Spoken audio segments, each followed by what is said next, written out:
And we have Karina Wilkinson, who's joining us from New Jersey Food and Water Watch. Thanks, Karina. You know how to use this? Talk into this. Here, I'll hold your umbrella. Can you hold the megaphone? I'll hold the megaphone. Okay, that's great. Hi, I'm Karina Wilkinson. Can you hear me? I'm Karina Wilkinson. I'm a regional organizer with Food and Water Watch.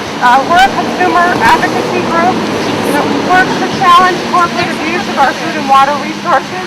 I'm here today to call for a complete moratorium on hydrofracking. Why are we allowing hydrofracking in the state of Pennsylvania when the EPA hasn't even completed a study on the safety of this controversial technique? The EPA's safety study is not due until 2012, meaning that to date, the agency has not completed a thorough study that involved actual testing of the effects of fracking on drinking water.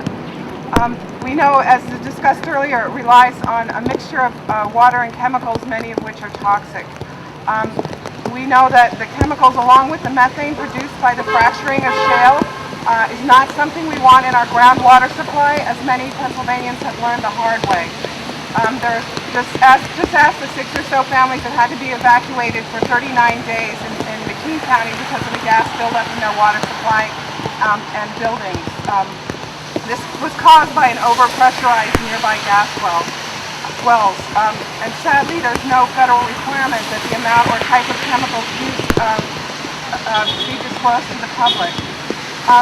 In addition to the concerns with the drinking water, we're also horrified at the number of explosions caused by natural gas drilling around the state.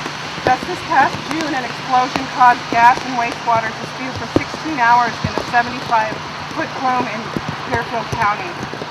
There's also environmental damage caused.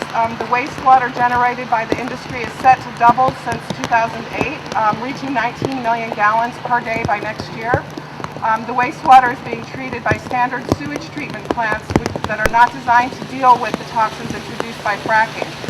One single gas well frac can use up to 3.8 million gallons of water, depleting our resources even further. Drawing this massive amount of water while cutting roads through state forest lands to set up drilling rigs could upset local ecosystems in ways that we haven't begun to imagine.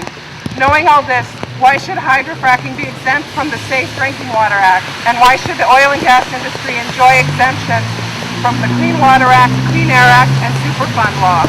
By June of this year, over 1,500 wells were drilled in the Marcellus Shale in Pennsylvania. Shale gas has gone from 1% of our natural gas energy supply in 2000 to 20%. The state DEP is expecting to issue 3 times the number of permits this year over last year, and we have to say, not so fast. Not so fast, natural gas.